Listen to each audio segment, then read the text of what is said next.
Hello दोस्तों, ये compound interest सवाल है। कंपाउंड इंटरेस्ट मैंने 4-5 प्रकार के सवाल बताए हैं, किस किस प्रकार से सवाल किया जाता है। मैंने आपको कंपाउंड इंटरेस्ट बताया, क्या बताया, कंपाउंड इंटरेस्ट बताया किस प्रकार से फाइंड किया जाता है। ठीक, फिर ये बताया कि कंपाउंड इंटरेस्ट और सिंपल इंटरेस्ट में जो डिफरेंस दिया गया हो तब प्रिंसिपल कैसे फाइंड करते हैं, प्रिंसिपल फाइंड कैसे करते हैं ये बताया, एक प्रकार से बताया। फिर ये अमाउंट बताया किस प्रकार से फाइंड करते हैं, अमाउंट बताया किस प्रकार से फाइंड करते हैं। तीसरा ये बताया कि टाइम्स मतलब जो रुपए दिए गए हैं वो 4 साल में डबल हो गया तो अगले नेक्स्ट 4 ईयर्स में कितना हो जाएगा, फिर प्रिंसिपल बताए कितना हो जाएगा। ठीक, ये 4-5 टाइप के मैंने सवाल आपको बताए। मैं आपको ये आज ये नेक्स्ट टाइप का सवाल बताऊंगा, क्वेश्चन बताऊंगा कि किस प्रकार से क्वेश्चन सॉल्व किए जाते हैं, ये सॉल्व किया जाता है। वैसे मैं आपको बताऊं तो ये 1 महीने तक चलता रहेगा तो अभी खत्म नहीं होगा, इतने प्रकार के टाइप क्वेश्चन होते हैं। परंतु ये मैं आज खाली लास्ट बता रहा हूँ कि है कि आपके लास्ट सवाल बस ये है 2 क्वेश्चन, फिर इसके बाद नेक्स्ट कल से आपको सिंपल चीज़ें बताऊंगा कि है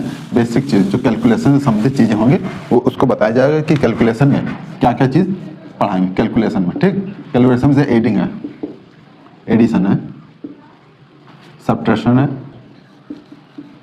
ठीक, फिर मल्टीप्लिकेशन है, मल्टीप्लिकेशन, डिवीजन है, फ्रैक्शन है,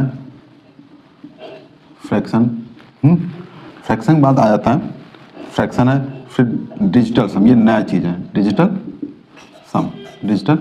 सम, फिर यूनिट डिजिट से किस प्रकार से सॉल्व क्वेश्चन किया जाता है, यूनिट डिजिट से किस प्रकार से क्वेश्चन सॉल्व किया जाता है।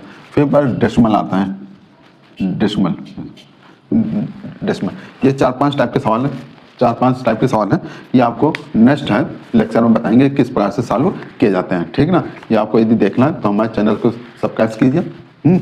और है आगे आपको अपने टॉपिक बातें हैं कि ये जो क्वेश्चन दिए गए किस प्रकार से क्वेश्चन सॉल्व किया जाएगा। ओके, अब आप क्वेश्चन पढ़ते हैं कि है किसी राशि पर 2 वर्ष का साधारण ब्याज 400 रुपये और चक्रवृद्धि ब्याज 410 रुपये है। दर ज्ञात करना है, रेट आपको याद करना है कि हमने ये आपको बताया कि साधारण ब्याज जो होता है वो प्रत्येक साल सेम होता है, बस प्रत्येक साल समान होता है। इसमें 2 साल का दिया गया साधारण ब्याज जो है 400 रुपये, इसके तब प्रत्येक साल 200 रुपये ब्याज होगा। मतलब 4 साल 400 रुपये है, 2 साल से डिवाइड किया तो 200 रुपये है, कितना है, सॉरी 200 रुपये है। मतलब 1 साल में 200 रुपये आपको ब्याज देना पड़ेगा। साधारण ब्याज 2 साल का है तो 1 साल में 200 तो 2 साल में 400 ब्याज देना पड़ेगा। ठीक, अब ये क्या है, चक्रवृद्धि ब्याज 410 रुपये है, चक्रवृद्धि ब्याज 410, बस ये आपका क्वेश्चन हो गया। जैसे मैंने फर्स्ट ईयर माना, सेकेंड ईयर माना। ठीक, मैंने ये बताया कि फर्स्ट लाइन होता है वो सिंपल इंटरेस्ट होता है, जो पूरा जो होता है वो चक्रवृद्धि ब्याज होता है। तो मैंने बताया था कि फर्स्ट लाइन जो है SI होता है और पूरा जो है वो CI होता है। तो ये है 2 वर्ष का साधारण ब्याज कितना 400, तो 1 वर्ष का 200 रुपये हुआ, दूसरे वर्ष का 200 रुपये, ये सिंपल इंटरेस्ट होगी, खत्म।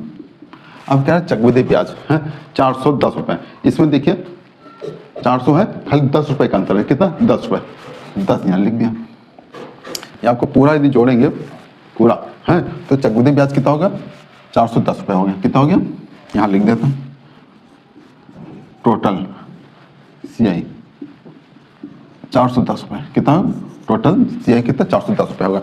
अब हमको क्या है, रेट फाइंड करने के लिए ये हमको पता है ये जो ब्याज मिला होगा इस पर मिला होगा, ब्याज जो है इस पर मिला होगा, 10 रुपये ब्याज मिला होगा 200 पर, परसेंटेज 2 0 2 6 2 5 10 5, इसके अंदर जो दर होगी वो 5% होगी, कितनी होगी 5%। कौन सा ऑप्शन आपका डी।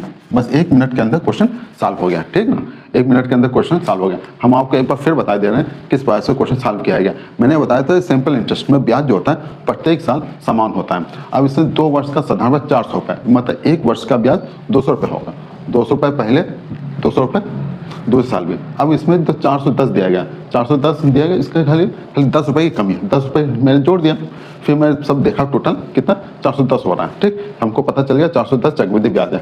अब ये हमको पता है कि ये जो रेट मिला होगा इस पर मिला होगा, 10 रुपये मिला होगा 200 पर, 200 परसेंटेज ज्ञात किया। ठीक, 2 0 कैंसिल, 2 5 10 5, इस पर ऐसे 5% रेट चल रहा होगा। ठीक, ओके, ये आप देखिए समझे। फिर आपको नेक्स्ट अभी क्वेश्चन बता रहे हैं, एक क्वेश्चन और बता रहे हैं किस बात से सॉल्व किया जा रहा है, आप समझिए तब तक आ रहे हैं। हेलो दोस्तों, ये 2 सवाल दिए गए कंपाउंड इंटरेस्ट का सवाल है, किस प्रकार से सॉल्व किया जाएगा। ये भी हम बताते हैं आपको किस प्रकार से सॉल्व किया जाएगा। मैंने इसके पहले क्वेश्चन बताया था कि किस प्रकार से क्वेश्चन सॉल्व किए जाते हैं। तो इसमें दिया गया है 2 वर्ष का साधारण ब्याज 4800 रुपये, चक्रवृद्धि ब्याज 5088 रुपये है, दर ज्ञात करना। ठीक, मैंने बताया था सिंपल इंटरेस्ट में जो ब्याज होता है वो प्रत्येक साल समान होता है। ठीक, प्रत्येक साल समान होता है। तो इसमें भी उसी प्रकार से सॉल्व करेंगे। जैसे 4800 है तो 2 वर्ष का 4800, तो 1 वर्ष का 2400 होगा। कितना होगा? 2400 है। 1 वर्ष का 2400, 2 वर्ष का 4800 ब्याज है। कितना? 2 वर्ष का 4800, तो 1 वर्ष का कितना होगा? 2 4 2 2400, 1 वर्ष का 2400 ब्याज होगा। 1 वर्ष का 2400 ब्याज होगा। है ठीक। फर्स्ट ईयर उसी तरह से कर लेते हैं। सेकेंड ईयर, ठीक, first year second year. First year का 2400 रुपये, सेकेंड ईयर का भी 2400 रुपये, ये हो गया। अब ये हमको देखना है कि अब बचा कितना। खाली 2 वर्ष का ही सवाल है, बिल्कुल आसान है। 5088, तो 4800 में ये इसको माइनस करेंगे, 5088 है। अब माइनस कर लेते हैं 4800, तो 88 और 10 - 2 288 रुपये हमको मिल रहा है। 288 रुपये और जोड़ देंगे तो हमको टोटल चक्रवृद्धि ब्याज पता चल जाए। ये ऐसा ही हुआ। और टोटल चक्रवृद्धि ब्याज कितना है? टोटल CI, टोटल यदि सब जोड़ेंगे तो 5088। ठीक, ये हो गया। अब हमको पता है कि जो ब्याज जो मिला होगा इस पर मिला होगा 2400 पर, ब्याज जो इस पर मिला होगा। बस हम फाइंड कर लेते हैं, आंसर आ जाता है 288 बटे 2400 रुपये बटे मल्टीप्लाई 100। 2 0 कैंसिल हो, 24 कम 24 और 2 24 9 48, 12%। कितना? 12%। जो रेट चल रहा होगा 12% चल रहा होगा। 12% कौन सा? ऑप्शन सी है। इस प्रकार से रेट आपको पता चल गया। कोई भी सवाल हो इसे हम 2 वर्ष का साधारण ब्याज 4800, तो 1 वर्ष का 2400। यदि इसी प्रकार से आपको यदि और सवाल दे दें, हमेशा ही हमको पता है कि साधारण ब्याज जो है प्रत्येक का समान होता है। उसको डिवाइड कर देंगे समय से और हमको पता चल जाएगा कि एक साल में कितना ब्याज हमको देना पड़ा। फिर उसको माइनस करके पता चल जाएगा कि कितना चक्रवृद्धि ब्याज बच रहा है। यहाँ पर बचा पता चल जाएगा, बचा हुआ जब पता चल जाएगा तो इससे भाग दे देंगे, क्योंकि ये ब्याज जो है इस पर मिला होगा। तो भाग देकर क्या परसेंटेज आपको पता चल जाएगा, कितने % ब्याज पता चल गया। अब फिर ये देखना है, फिर आपको इस प्रकार से यदि क्वेश्चन देखना है तो हमारे channel math concept bye DS sir को फॉलो कीजिए। आपको एक से एक क्वेश्चन, अच्छे से अच्छे क्वेश्चन देखने को मिलेगा। Math concept bye DS sir question को चैनल फॉलो कीजिए और है एक से एक क्वेश्चन आपको देखने मिले। इसके पहले मैंने 5-6 टाइप क्वेश्चन आपको बता दिए हैं। नेक्स्ट आपको क्वेश्चन बताएंगे कि कैलकुलेशन संबंधित क्वेश्चन बताएंगे कि इस प्रकार से क्वेश्चन सॉल्व किए जाते हैं। ठीक, आप ये क्वेश्चन देखिए, समझिए और LRP का रूल इस्तेमाल कीजिए। LRP मतलब होता है कि रिवीजन प्रैक्टिस। पहले सीखिए, लर्न रिवीजन प्रैक्टिस, पहले सीखिए, फिर है जो है रिवीजन कीजिए, प्रैक्टिस कीजिए। फिर जिस प्रकार से हो वीडियो यदि आपको अच्छा लगा हो कमेंट कीजिए और है लाइक कीजिए, शेयर कीजिए। ओके।